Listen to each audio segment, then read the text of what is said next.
My next door neighbour Ruth has a small pond, and she was excited because two of Britain's most beautiful insects were emerging from it.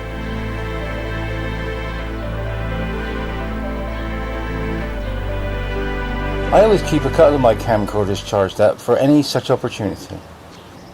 Most of the shots in this film were shot on what some people might think of cheap, substandard camcorders. For filming, the light was just perfect, so I just locked the focus on both cameras, which because of the battery life were used one at a time. Some insects can be quite difficult to film, but you don't get that trouble with dragonflies, not at this stage anyway. This hanging around goes on for some time. Nearly 5 hours of continuous video was shot for this short film. There are two of these insects. This one at the start of the emergence cycle, while this one is at its pre-flight mode. At this stage it looks quite vulnerable, but it may be protected because it stays so still. Those markings on the wings are veins, which remind you of fine lace. Isn't that beautiful? The other one is taking its time to emerge. Ruth was afraid that it would fall into the water. In the UK we have 23 native species of dragonfly, although you may come across others from Europe and even America, carried here on the winds, but they don't breed here.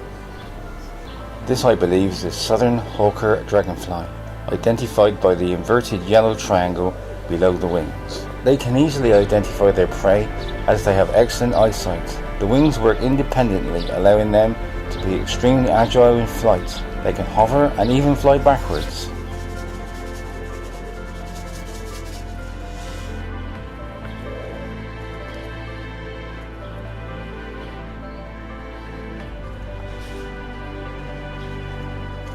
The wings can be seen just behind its head.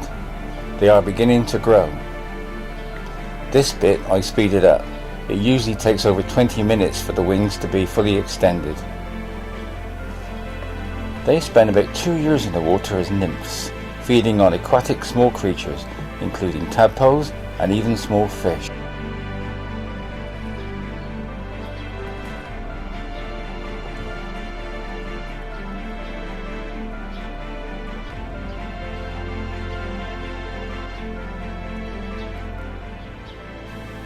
There's another long wait before the next stage, but don't blink or you'll miss it.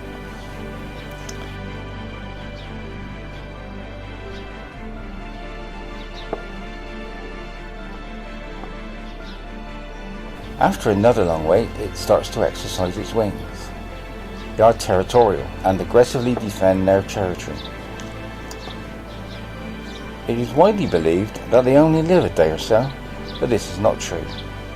They can live up to 2 or 3 months.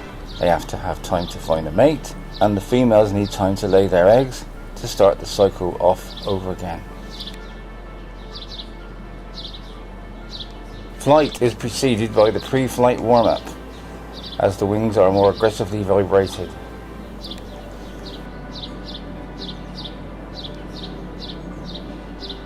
I think that this short film demonstrates that you don't have to go any further than your own back garden, or need very expensive equipment to produce a beautiful and I hope interesting short film.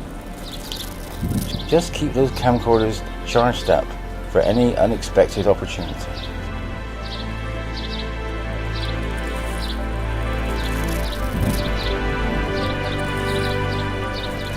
This film came about quite by chance and probably a once-in-a-lifetime opportunity. Whatever you might think of the film, I think that you will agree that it looks beautiful. The camcorders used would probably cost about £150 to £200 nowadays. Both have manual controls, but the only thing I set was the focus. I had to use a stick to set that. Those dragonflies may look big on the screen, and they might be Britain's largest insect, but they're not that big in real life. Tripods were not used as the subjects were just off the water, so a handy rock was used. With these insects, things happen very quickly, with long spells of stillness in between, so the cameras had to be kept running. 32GB cards were used in both cameras, so time wasn't a problem, but batteries were. I should have run a cable down from the house. I was tempted to buy a 4K camera, but when I saw the results from my two cheapest HD cameras on my 1080 television, I thought, no, why do I need a 4K camera at this time?